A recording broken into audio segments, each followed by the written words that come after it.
예, 오늘 말씀은 가서 너도 그와 같이 하라라는 제목입니다. 누가복음 10장 25절에서 37절 말씀입니다. 이 말씀은 너무나도 잘 아시는 말씀일 거예요. 우리가 25절에서 29절까지 읽었는데 30절에서 37절까지 한번 살펴보겠습니다. 37절까지가 오늘 설교 본문입니다. 다름이 아니라 어떤 율법사가 그분을 시험하여 이르되, 그러니까 불순한 의도죠. 예수님을 시험할 목적으로 나와서 선생님이여 내가 무엇을 하여야 영원한 생명을 상속받으리이까 이렇게 물어봤어요.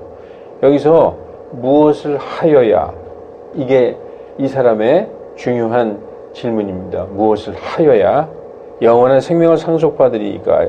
그러니까 예수님께서 율법에 뭐라고 써있냐, 너는 어떻게 율법을 읽느냐, 이렇게 오히려 질문하셨어요. 그러니까 그가 아주 대답을 잘합니다. 너는 하나님을 사랑하라, 그리고 이웃을 사랑하라, 이렇게 써 있습니다. 그러니까 예수님이 그에게 이르시되 내가 옳게 대답하였구나, 잘하는구나, 그러면 가서 그대로 행하라. 하나님 사랑하고 이웃을 사랑하라, 그대로 행하라. 그리하면 내가 살리라.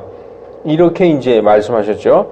그런데 29절, 그러나 그가 자기를 의롭게 만들려고, 즉 자기를 드러내려고, 내가 이렇게 의롭습니다 하는 것을 나타내려고 예수님에게 그러면 누가 내 이웃입니까? 라고 반문하는 장면이 나옵니다.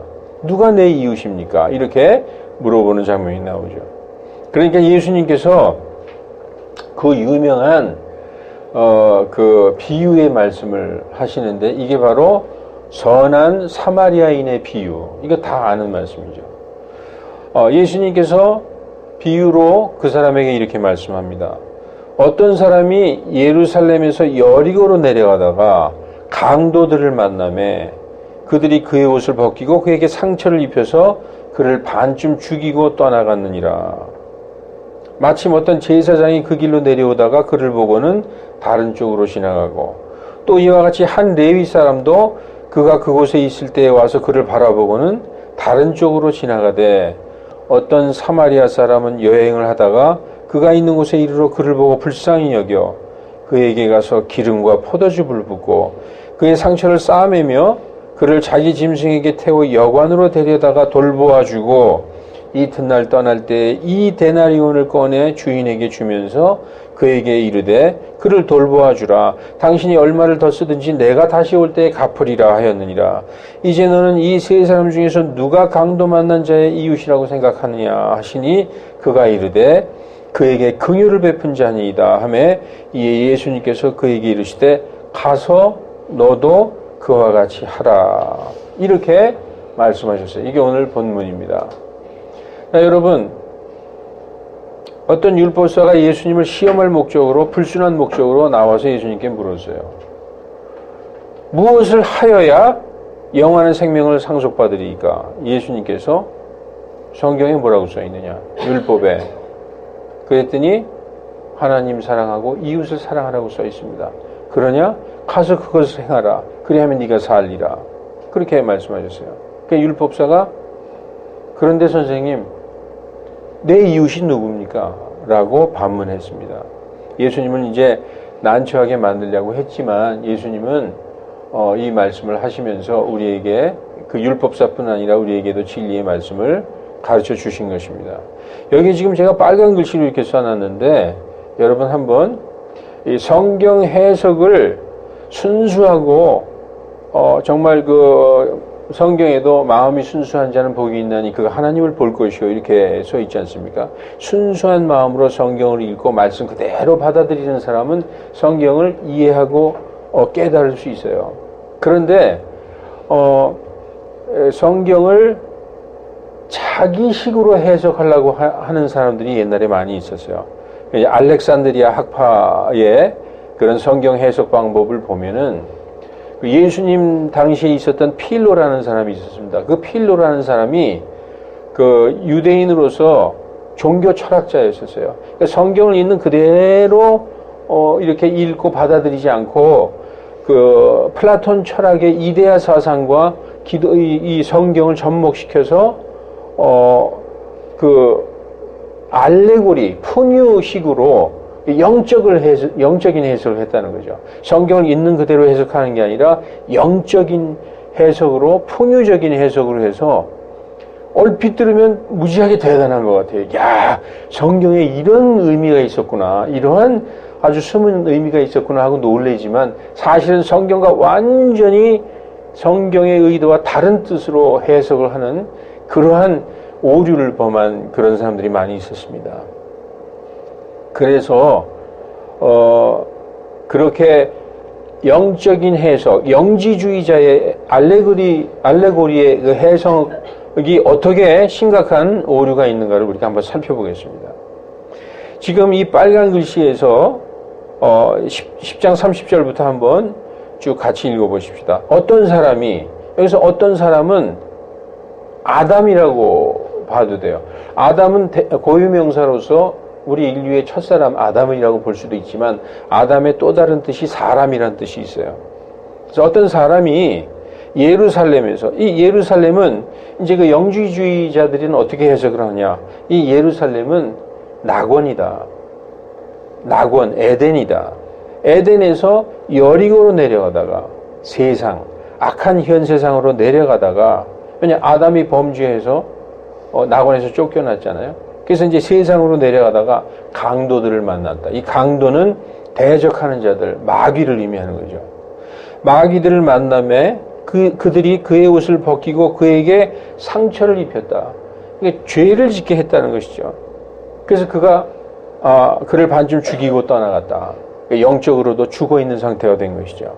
그런데 마침 어떤 제사장이 그 길로 내려오다가 그를 보고는 다른 쪽으로 지나갔다. 이 제사장 그 종교 지도자죠. 또 이와 같이 한 레위 사람도, 이 레위 사람은 성경에서 이스라엘의 12지파 중에서 오직 제사장을 할 수 있는 지파가 레위 지파예요. 가장 종교적이고 어떻게 보면 신실한 지파, 하나님과 가까운 지파라고 볼 수 있는 것이죠. 이 레위 사람도 그가 그곳에 있을 때 와서 그를 바라보고는 다른 쪽으로 갔다. 근데 어떤 사마리아 사람은 여행을 하다가, 이 어떤 사마리아 사람은 이제 영지주의자들의 해석으로 보면 이제 예수님이죠. 예수님이 여행을 하다가 그가 있던 곳에 이르러 그를 보고 불쌍히 여겨서, 예수님의 마음에는 긍휼의 마음이 있잖아요. 그래서 그에게 가서 기름과 포도즙을 붓고 치유를 해줬다는 것이죠. 치료를 해줬다는 거예요. 그래서 그의 상처를 싸매주며 그를 자기 짐승에 태워, 여기서 자기 짐승은 예수님의 몸이다. 그래서 여관으로 데려다가 돌봐주다. 이 여관은 교회다. 그러니까 이렇게 이 단어들을 전부 영적으로 해석하는 거예요. 그래서 이튿날 떠날 때 이 데나리온을 꺼내주며 주인에게 줬다. 이 데나리온은 뭐 신약과 구약 성경이다. 이렇게 이게 전부 이제 영적인 해석입니다. 그래서 주인에게 주며 그에게 이르되 그를 돌봐주라. 당신이 얼마를 쓰든지 내가 다시 올 때에, 예수님의 재림이다, 갚으리라 하였느니라. 이제 너는 이 세 사람 중에서 누가 강도 만난 자의 이웃이냐. 이렇게 이 말씀에 모든 단어들을 어떤 영적인 의미를 부여해가지고 이렇게 심오한 뜻이 있었구나라고 처음에 깜짝 놀라죠. 야, 이게 성경을 그렇게 읽을 것이 아니라 이 단어에는 다 의미가 있구나 이렇게 생각하게 해가지고 이 본문을 갖다가 결국은 선한 사마리아인이 누구냐? 예수님이다. 그리고 강도 만나서 쓰러져서 거의 죽게 돼 있는 자가 누구냐? 바로 나다. 내가 이렇게 쓰러져서 거의 죽게 돼 있고 영적으로 사망 상태에 있을 때 바로 선한 사마리아인인 예수님이 오셔서 나를 구원하셨다. 바로 그게 맞는 해석이다. 이렇게 이제 해석을 하죠. 그게 이제 영지주의자의 해석이에요. 그런데 정통 기독교 교단이라고 하는 곳에서도 어떻게 해석을 하느냐? 레위 사람, 제사장과 레위 사람, 제사장과 레위 사람은 율법을 지키고 율법을 대표하는 사람이잖아요. 율법을 대표하는. 그러니까 제사장, 레위 사람 그냥 지나갔어요. 율법으로는 구원받을 수 없다. 근데 어떤 사마리아 사람, 이분이 이제 예수님이라는 거죠.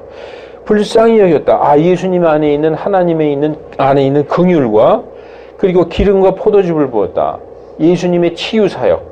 예수님이 이 땅에 오셔서 우리 백성을 보고 너무 불쌍하고 처음에 마태복음을 보면 많은 치유 사역을 하지 않습니까? 뭐 마비병에 걸린 사람도 예수님이 치료해주고, 그래서 이 정통이라고 하는 데서도 이 선한 사마리아 사람을 예수님으로 해석을 하는 그런 경우가 많이 있어요. 그래서 지금 큰 교회에서도 이제 그렇게 가르치는 데도 있습니다. 그런데 여러분, 이건 성경을 완전히 왜곡한 것이죠.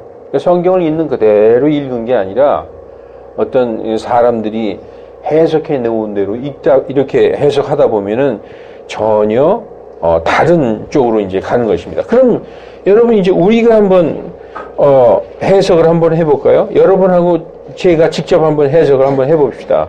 어떤 해석이 나오나. 자, 보십시다. 여러분, 이 말씀에서 선한 사마리아인이 누구죠? 선한 사마리아인이 누구라고 생각하세요? 지금 예수님이 너도 가서 그와 같이 해라. 내 이웃이 누굽니까? 그랬더니 긍휼을 베푼 자가 이웃입니다. 예수님은 직접 답을 말해주지 않고 그 질문했던 율법사로 하여금 답을 말하게 했어요. 야, 이 세 사람 중에서 그러면 누가 그 어려운 지경에 있는 사람의 이웃이냐? 그랬더니 긍휼을 베푼 자이니이다. 대답을 얘기했죠. 그러니까 누가 이웃이에요? 선한 사마리아인이 이웃이죠. 근데 예수님이 뭐라고 말씀하셨느냐? 너도 가서 그와 같이 하라. 그러니까 우리가 다 선한 사마리아인이 돼야 된다는 거예요. 우리의 이웃이 강도 만나서 거의 죽을 지경으로 쓰러져 있을 때 너도 그 선한 사마리아인처럼 가서 그에게 긍휼을 베풀고 그를 도와주라. 그렇게 예수님이 말씀하신 것이죠. 그래서 우리가 그대로 이 말씀을 그대로 해석해 보면은 그냥 어떤 사람이에요. 예루살렘에서 여리고로 내려가요. 아, 이 사람은 예루살렘에서 사는 사람인가 보다. 유다인이죠. 유다인. 그러니까 이스라엘 사람 12지파가 있는데 그 중에서 유다 지방에 사는 사람이구나. 그 유다 지방에 예루살렘에 사는 유다 사람이 여리고로 내려간다. 예수님 당시에 그 예루살렘에서 여리고로 내려가는 길은 아주 꼬불꼬불하고 굉장히 험했고 거기에 강도들이 득식을 했다는 거예요. 그래서 이러한 일이 빈번하게 일어났다는 거예요. 예수님의 이 비유는 사람들이 다 공감하고 아, 맞아, 그 길 딱 떠오르는 거죠. 근데 어떤 유다인이 여리고로 내려가다가 강도들을 만났어요. 그래가지고 다 뺏기고 반쯤 죽도록 얻어맞고 거의 죽을 지경이 돼서 이제 쓰러져 있는 것이죠. 그런데 마침 어떤 제사장이 그 길로 내려오다가 그를 보고는 다른 쪽으로 지나갔다. 그리고 이와 같이 한 레위 사람도 그를 바라보고는 다른 쪽으로 지나갔다. 여러분, 이것은 제사장, 하나님의 일을 하는 사람이에요. 성전에서 가장 종교적이고 가장 도덕적인 사람이라고 볼 수 있죠. 또 레위인도 그런 사람이에요. 그런데 그렇게 하나님 믿는다고 하나님의 일을 하는 사람, 그리고 가장 종교적인 그 하나님과 가까운 그런 이스라엘의 12지파 중에서 레위 사람도 보고는 그냥 쓱 지나가 버렸다는 거예요. 그런데 여기서 어떤 사마리아 사람이 나오죠. 여기는 그냥 제사장 레위 사람은 그냥 종교적인 일을 하는, 지금으로 얘기하면은 뭐 목사나 뭐 전도사나 뭐 이런 사람들이겠죠. 장로나. 그러니까 어려운 사람을 보고 그냥 지나갔다는 것이죠. 그런데 어떤 사마리아 사람이 나옵니다. 여기서 사마리아 사람은 예수님이 아니라 사마리아 지방에서 사는 사람으로서 그 이스라엘 유다 사람들이 볼 때는 가장 멸시와 천대를 받던 사람이었어요. 그리고 아주 경멸하고 혐오스러운 사람이었어요. 왜냐하면 북이스라엘의 도시가 사마리아인데 북이스라엘은 BC 722년에 아시리아로부터 공격을 받아서 침공을 당해가지고 북이스라엘이 망했죠. 그때 어떻게 했느냐? 아시리아 사람들이 많은 북이스라엘 사람들을 포로로 잡아갔습니다. 그리고 아시리아 사람들을 이스라엘로 이주시켰어요. 그러니까 아주 악한 정책을 썼던 거예요. 한 민족을 말살시키기 위해서 피를 섞어버리는 정책을 썼던 것이죠. 그러니까 포로로 잡아가고 아시리아 사람을 이스라엘로 이주시켜서 이스라엘 여자들과 통혼하게 했던 거예요. 그러면 거기에 많은 사람들이 혼혈아가 나오게 되는 거죠. 그러니까 한 민족을 말살시키기 위해서 그렇게 했던 것입니다. 그래서 사마리아에는 혼혈인들이 많았었어요. 그러니까 유대인들은 이 율법을 받은 백성으로서 선민 의식을 갖고 있었고 굉장히 선택받은 그런 사람으로서 자부심이 강했고 율법에도 이방 민족들과 결혼해서는 안 된다는 그 율법 조항이 있어요. 그런데 이들은 외국인들에게 짓밟혀가지고 많은 혼혈인들이 있었고 우리나라 사람들을 생각할 때는 환양녀 같은 아주 멸시받는 그런 사람들이었어요. 그래서 그 유다 사람들이 사마리아를 지나가야 북쪽으로 여행을 할 때 사마리아를 지나가지 않았어요. 돌아서 갔어요. 그리고 그쪽 사람들하고는 얘기도 안 했습니다. 완전히 짐승으로 취급을 했죠. 그런 이렇게 멸시와 천대받고 혐오스럽게까지 생각한 이 사마리아 사람이 우리가 볼 때는 정말 인간 같지도 않은 그런 취급을 받은 사람이죠. 그런 사마리아 사람은 여행을 하다가 그가 있던 곳에 이르러 그를 보고 강도 만나서 거의 죽게 된 사람을 보고 불쌍히 여겼다는 거예요. 예. 그리고 그에게 가서 기름과 포도즙을 부었어요. 그건 뭐냐 하면 불쌍한 마음이 들어서 치료해 줬다는 거예요. 예. 기름과 포도즙에 무슨 다른 의미가 있는 게 아닙니다. 그리고 그의 상처를 싸매주고 자기 짐승에 태워서 예수님의 몸이 아니라 그냥 말이나 노새에 태워서 여관, 교회에 데려간 게 아니라 그야말로 여관에 데려가서 돌봐줬던 것이죠. 치료해주고 그랬어요. 그리고 이튿날 떠나면서 주인에게 2데나리온을 줬다는 거예요. 1데나리온은 하루의 노동자의 품값이에요. 요즘 한국으로 하면은 노동자의 품값이 한 10만 원, 15만 원으로 볼 때 2데나리온은 20만 원이나 한 30만 원 되겠죠. 이거를 여관 주인에게 주면서 그를 좀 돌봐 주십시오. 그리고 돈이 더 들면은 내가 다시 올 때에 돈 더 들어간 거 내가 갚아주겠습니다. 이렇게 얘기했다는 거예요. 이건 뭐냐 하면 끝까지 돌봐 주려는 마음이 있었다는 거죠. 끝까지. 이거를 그냥 그대로 받아들여서 읽으면 되는 것입니다. 아까처럼 다시 한번 해석을 해볼게요. 영지주의자처럼 어떤 사람이 아담이 낙원에서 추방당해서 악한 세상으로 내려가다가 마귀들을 만났어요. 죄를 짓고 상처를 입어서 영적으로 죽었어요. 그런데 어떤 제사장 그리고 레위 사람 이러한 종교 지도자들 이런 사람들은 그냥 지나갔는데 어떤 사마리아 사람 예수님을 만난 거죠. 예수님이 불쌍히 여겨서 치유 사역을 해가지고 몸도 치유하고 그의 영도 치유해서 구원했다. 그래서 자기 짐승에 태웠다. 예수님의 몸에 태워서 여관으로 데려갔다. 교회로 데려갔다. 이 데나리온은 신약 구약 성경이다. 다시 올 때 재림이다. 이렇게 해석을 하면은 결국은 선한 사마리아인이 예수님이 되고 우리가 강도 만난 자로 쓰러져 있는 자가 되는 것입니다.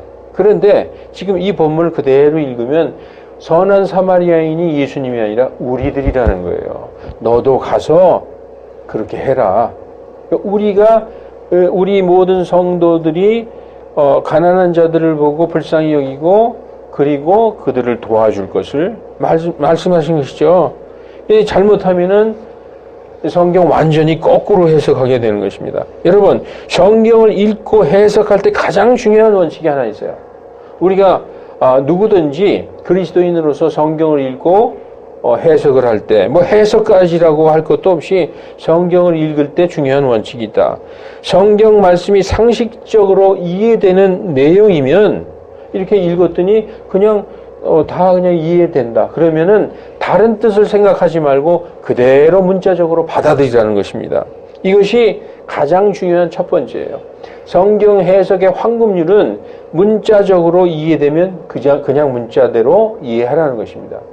제가 한 얘기가 아니라 많은 성도들 그리고 유명한 목사님들, 신학자들이 한 얘기예요.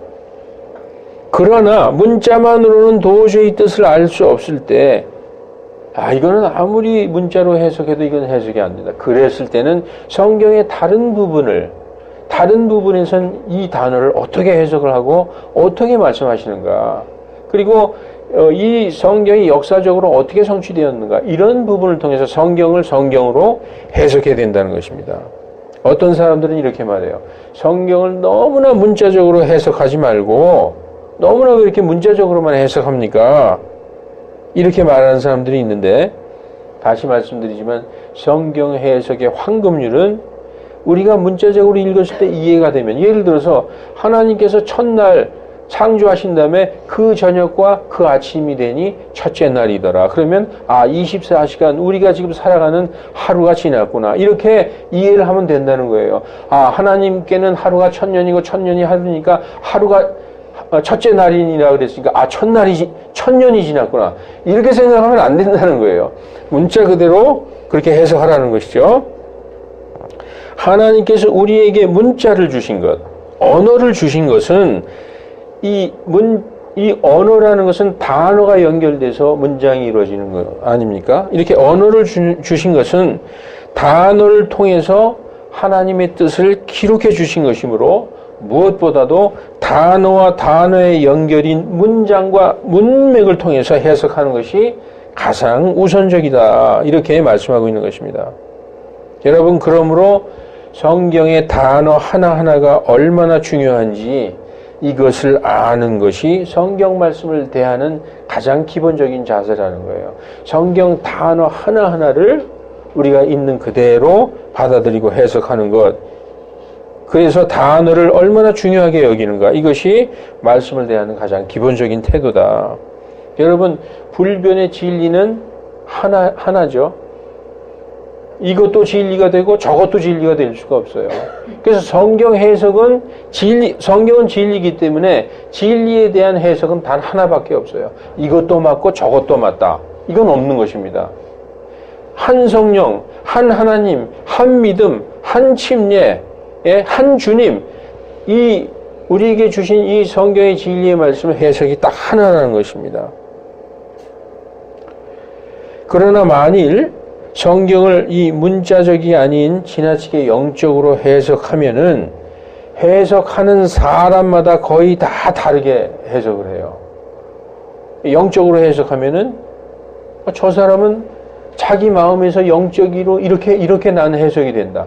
나는 이렇게 해석이 된다. 그러니까 이 진리의 말씀이 전부 다 다르게 되는 것이죠. 그래서 사람들이 이렇게 생각해요.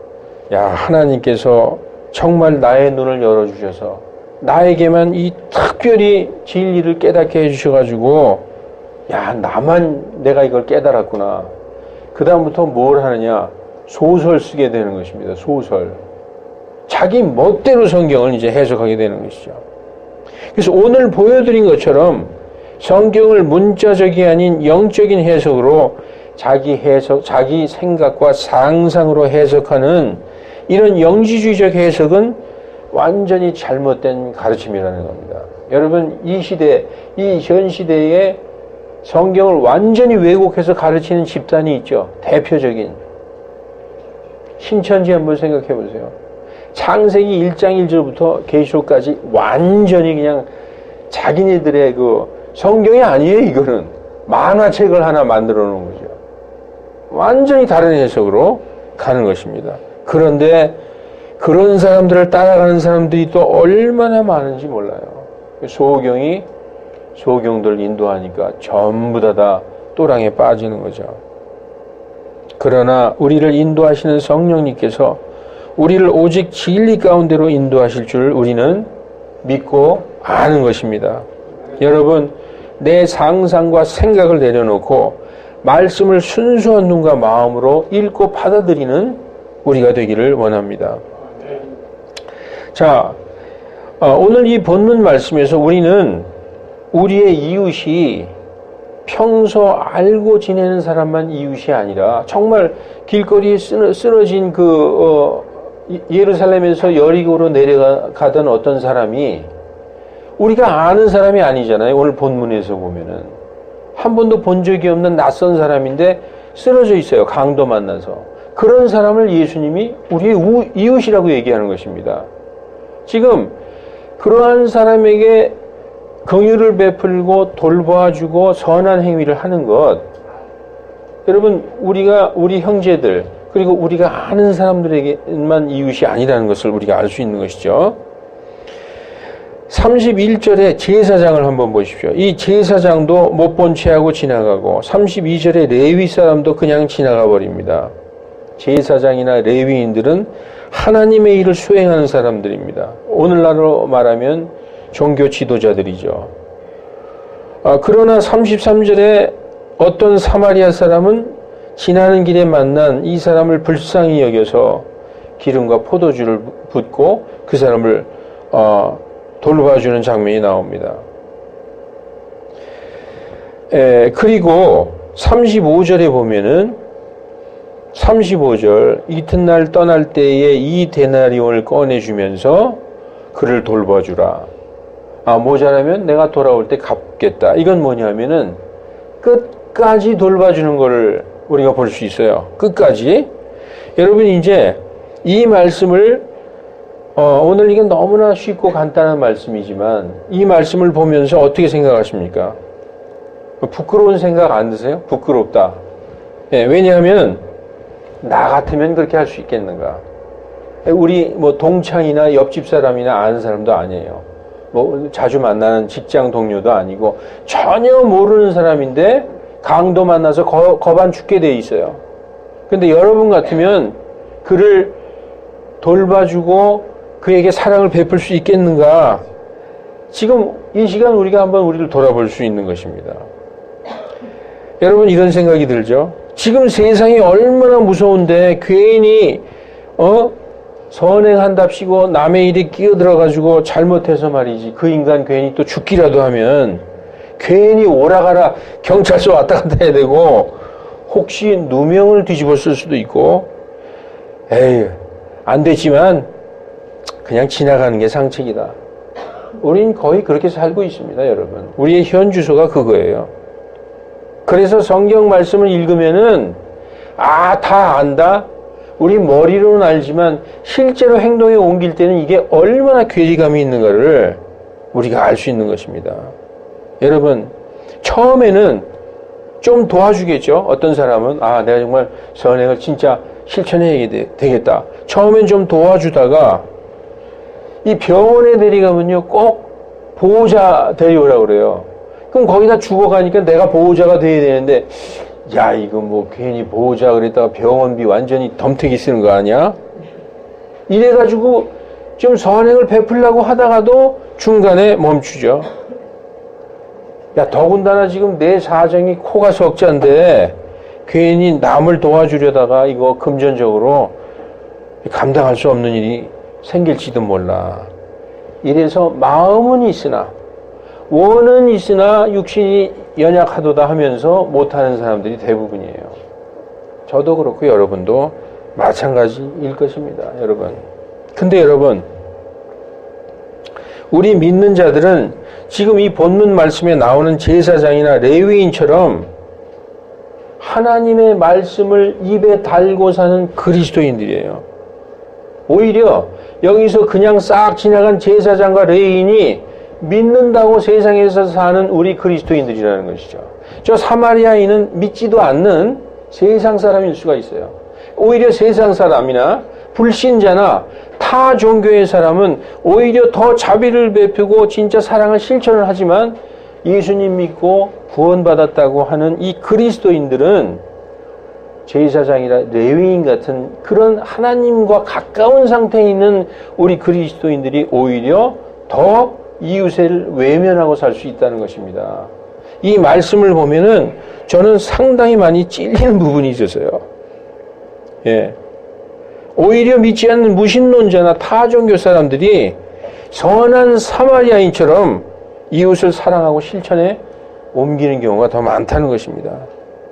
잘못하면 교회 다니면은 우리들의 리그가 되는 거예요. 우리만 착하고 우리만 구원받고 우리끼리만 거룩하고 이런 사람이 되는 거죠. 그것을 집단 이기주의라고 하는 것입니다. 이 시대의 그리스도인들이 그래서 욕먹는지도 몰라요. 교회 댕기는 인간 이렇게 사람들이 얘기하는지도 모릅니다. 여러분, 우리 사회는 이제 정말 위기의 때를 맞았습니다. 가정교육은 무너진 지 오래고 학교교육은 그저 졸업장만 따려고 다니는 데죠. 인성교육은 절대 시킬 수가 없습니다. 인성교육 잘못 시켰다간 이 스마트폰으로 찍고 선생님 폭행당하고 낭패당합니다. 예, 이 사회는 소돔과 고모라 같은 때와 그런 때예요. 극심한 도덕적 타락으로 범죄가 극심하고 물질 만능주의고 철저한 개인주의이기 때문에 폐쇄적 사회가 되어 있습니다. 세상이 다 그럴지라도 우리 하나님의 자녀들은 그렇게 걸어선 됩니까? 안 됩니까? 안 되죠. 안 되는 것입니다. 믿는 성도들만이라도 이 눈에 보이는 어려운 이웃들을 외면해선 안 된다는 거예요. 설사 그 사람이 날 속일지라도 저 사람 집에 갈 땐 벤츠 타고 간다더라. 옛날에 그런 얘기 많이 했죠. 우리는 우리가 사랑을 베푸는 게 아니라 우리 안에 있는 그리스도의 마음으로 이웃을 돕고 사랑하는 것입니다. 여러분, 교회는 영혼 구원이 가장 큰 사명을 가지고 있어요. 그래서 구제가 교회의 본업이 되어서는 안 되겠지만 막 그냥 뭐 교회에서 무슨 밥 퍼주고 뭐 이런 것이 그게 1번 목적이 아니라는 것입니다. 교회의 사명은 영혼을 구원하는 그것이 가장 큰 사명입니다. 눈에 보이는 이웃의 어려움을 모르는 채 지나가는 것은 하나님의 뜻을 저버리는 것입니다. 그러나 오늘 많은 크리스천들이 오늘 본문 말씀의 제사장이나 레위인들처럼 그냥 모르는 채 지나갑니다. 왜냐하면 내가 해야 될 모든 의무를 교회에다 했으니까, 나 교회 헌금 다 하고 구제 헌금도 하고 성경도 했으니까 교회에서 알아서 할 것이다. 따라서 직접 내가 어려운 자를 닥치면은 교회에서 알아서 하겠지. 지나간다는 거예요. 이게 얼마나 웃기는 겁니까? 교회가 대신해서 구제 사업하는 게 아닙니다. 교회는 성도들 개개인이 자기의 손으로 선을 행할 것을 가르치는 곳이에요. 난 교회에 다 했으니까 교회에서 알아서 하겠지.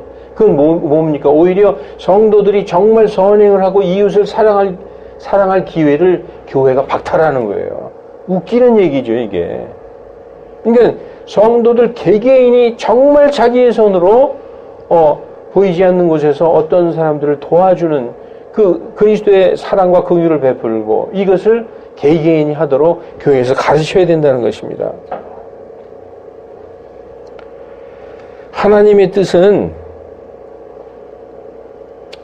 하나님을 사랑하고 이웃을 사랑하라는 것입니다. 우리 가운데 하나님을 사랑하지 않는다는 사람은 한 사람도 없어요. 여러분, 교회에 나오는 성도들이 나는요 하나님 별로 안 사랑해요 이러면서 나온 사람이 있어요. 다 열렬히 하나님 사랑한다고 그러죠. 다 하나님 사랑한다고 얘기합니다. 그런데 하나님은 뭐라고 얘기하시느냐? 하나님께서는 이웃을 사랑하는 것을 실천할 때 내 손으로 이웃을 사랑하고 정말 선을 행하는 것을 하나님이 보시고 네가 날 사랑하는구나 이렇게 생각하신다는 것입니다. 그래서 요한일서 5장 3절에 하나님을 사랑하는 것은 이것이니 곧 우리가 그분의 명령들을 지키는 것이다. 그분의 명령들은 무거운 것이 아니로다. 이렇게 말씀하고 있는 것입니다. 아무리 우리가 하나님을 사랑합니다 해도 하나님의 명령을 지키지 않아요. 그러면 하나님은 얘가 나를 전혀 사랑하지 않는구나 이렇게 생각한다는 것이죠. 근데 하나님의 명령을 지키는 자는 하나님이 나를 사랑하고 있구나 아신다는 것이죠. 그러므로 이웃을 사랑하는 자가 바로 하나님을 사랑하는 자라는 겁니다. 여러분 잊지 마십시오. 하나님을 사랑하는 자가 하나님을 사랑하는 게 아니라 이웃을 사랑하는 자가 하나님을 사랑하는 거라는 거예요. 이웃을 사랑하지 않는 자는 결론적으로 하나님을 사랑하지 않는 자라는 것입니다. 아무리 내가 하나님을 사랑한다 해도 하나님께서는 이웃을 사랑하지 않는 자는 나를 사랑하지 않는 것이다 라고 생각하십니다. 하나님께서 악인에서부터 의인에 이르기까지 모든 사람을 사랑하신 것처럼 우리들도 사람을 사랑해야 됩니다. 여러분 구원받은 자의 특성이 뭔지 아세요? 가장 대표적인 특성. 사람을 사랑하게 돼 있어요. 왜냐? 하나님의 사랑이 우리 마음속에 부어짐으로써 우리가 어느 날 사람들을 불쌍하게 생각하게 되는 거예요. 그래서 복음을 전하는 것입니다. 예, 우리가 하는 게 아니에요. 여러분, 그런데 이 성경에서 이렇게 나와 있습니다. 서로 사랑하는 것 외에는 아무에게 아무 빚도 지지 말라. 이게 개역성경에는 좀 잘못되어 있어요. 사랑의 빚 이외에는 아무 빚도 지지 말라. 그러면 사랑의 빚은 져도 괜찮구나. 근데 그런 의미가 아니죠. 서로 사랑하는 것 이외에 아무에게 아무 빚도 지지 말라. 다른 사람을 사랑하는 자는 율법을 성취한 자라는 거예요. 율법의 613개의 계명을 다 사랑으로 성취한다는 것입니다. 이게 얼마나 위대한 말씀인지 모르겠습니다. 여러분, 그리고 이 말씀의 오늘 가장 중요한 핵심을 말씀드리고 마치겠습니다. 여러분, 우리가 지금 이렇게 생각할 거예요. 그러면은 내가 이제 이웃을 사랑해야지. 선한 사마리아인처럼 사랑해야 되겠다. 근데 이 본문을 잘 보면은 제가 아까 서두에 그렇게 얘기했죠. 이 10장 25절에 율법사가 예수님에게 선생님이여 내가 무엇을 하여야 영원한 생명을 상속받으리이까. 지금 이 율법사와 예수님이 대화를 나눈 시기는 신약 시대입니까? 구약 시대입니까? 구약이죠. 예수님이 지금 십자가에 돌아가시지 않고 살아 계실 때에 율법사와 대화를 한 거예요. 그렇기 때문에 율법 시대에서 이 율법사는 구원받는 것이 무엇을 하여야 구원받는 거예요. 율법 아래에 있는 자들은 율법을 지킴으로 하나님의 명령을 지킴으로 하나님의 명령을 지키는 자는 그분을 사랑하는 자다. 그분의 명령을 지킴으로 무엇을 해서 구원을 받으려고 하는 자죠. 그런데 여러분 이 말씀을 그냥 우리에게 적용시키면 오류가 발생하는 겁니다. 이건 율법 아래에 있는 자들이고 우리는 어떻게 구원받죠? 무슨 선한 일을 하여야 구원받습니까? 그게 바로 율법의 행위 구원이에요. 이게 잘못 그대로 적용하면 안 되는 거예요. 우리는 어떻게 구원받느냐? 무슨 선한 일을 행해야 구원받는 게 아니라 오직 예수 그리스도를 주와 그리스도로 믿고 영접해야 구원받는 거예요. 그러면 이 본문을 우리에게 어떻게 적용시켜야 될까? 예수 믿고 구원받은 성도로서 어떻게 살아야 되느냐? 성도로서 믿음의 행위를 보여주는 거죠. 율법의 행위로 구원받으려고 하는 게 아니라 이미 예수님의 십자가의 보혈을 믿고 복음을 믿고 구원받은 자들이 이렇게 살아야 된다는 거예요. 선한 사마리아인처럼. 그러니까 이게 잘못하면은 예수님 없어도 그냥 선한 행위를 하고 선한 사마리아인처럼 살면은 여기 보십시오. 영원한 생명을 상속받을 수 있다고 생각하는 오류에 이르게 됩니다. 이거는 율법 아래에 있는 율법사이기 때문에 무엇을 하여야. 그러니까 예수님도 율법대로 가서 너도 그와 같이 하라. 그래야 영원한 생명을 상속받는 것이죠. 이거를 그대로 액면 그대로 우리에게 적용하면 오류가 되는 것입니다. 여러분, 그래서 이 말씀에서 우리가 받아들일 것은 우리가 구원받을 때 어떻게 구원받았느냐? 오직 예수 그리스도를 믿음으로 구원받았죠. 그 믿고 구원받은 자들이 믿음의 행위로서 선한 행위를 보이는 것이 바로 이웃을 사랑하는 거예요. 예수님이 우리에게 주신 명령이 뭡니까? 믿고 구원받은 우리 성도들에게 주신 명령이 뭐예요? 서로 사랑하라. 내가 너희를 사랑한 것 같이 너희도 서로 사랑하라. 그래서 우리는 믿고 구원받은 사람으로서 예수님의 명령을 따르고 지키는 성도의 삶을 사는 것입니다. 여러분, 그러면은 이 말씀을 하고 마치겠습니다. 예수님께서 이거 고린도후서에 사도 바울이 이렇게 말씀했죠. 우리 주 예수 그리스도의 은혜를 너희가 알거니와 그분께서 부요하셨으나 너희를 위하여 가난하게 되심은 자신의 가난함으로 말미암아 너희를 부요하게 하려 하십니다. 여러분, 때로는 정말 사랑할 수 없는 그런, 정말 사랑은커녕 매를 한 대 딱 때려주고 싶은 그런 얄미운 사람이 있습니다. 그러므로 우리는 우리 자신에게서 나오는 사랑으로는 절대로 하나님의 사랑 근처에도 도달할 수가 없습니다. 우리 안에, 여러분, 우리 안에 무엇을 가져야 되느냐? 예수 그리스도의 마음이 있어야만 그리스도의 사랑이 우리를 강권하실 수 있는 것입니다. 우리 인간은 그저 땡길 힘밖에 없어요. 그냥 다 내 거, 이 탐욕, 나밖에 모르는 것이죠. 그러나 예수 그리스도, 우리 주님은 이 말씀처럼 모든 것을 다 주시는 분이에요. 자기의 살과 피까지도, 물 한 방울까지도 남기지 않고 우리 모두에게 주시는 분이에요. 그분께서 부유하신 분이나 우리를 위하여 가난하게 되신 분입니다. 예수 믿는 우리 성도들이여, 정말 예수님 닮게 해달라고 우리는 얼마나 많은 날 기도를 해왔습니까? 예수님 닮으려면 받는 것보다 주는 연습을 해야 됩니다. 믿지 않는 사람들보다 더 냉랭하고 메마른 외면하는 크리스찬이 되지 말고 긍휼의 마음으로 내 것을 나누는 크리스찬이 되어야 된다는 것입니다. 그것이 바로 빛과 소금의 역할이요, 그것이 바로 경건의 연습입니다. 우리의 것을 이웃과 나누고 이웃의 어려움과 환난과 고통을 함께 나누고 돌아보는 것이 바로 오늘 하나님께서 우리에게 주시는, 우리를 향한 하나님의 뜻인 것을 이 시간 정확히 깨달아 알고 이 말씀을 보시고 마치겠습니다. 그러므로 선을 행할 줄 알고도 행치 아니하는 자에게는 그것이 죄가 되느니라. 만일 여러분, 우리가 어떤 사람이 거반 죽게 되었는데 정말 그리스도인으로 사랑과 도움을 줘야 될 때 그냥 쓱 지나가면 그게 바로 죄라는 거예요. 다른 게 죄가 아니라. 예. 그래서 정말 오늘 하나님께서 우리에게 주시는, 우리를 향한 하나님의 뜻인 것을 이 시간 정확히 깨닫고 우리 삶에 실천하기로 작정하는 우리 모두가 되시기를 주 예수 그리스도 이름으로 축원합니다. 기도하시겠습니다.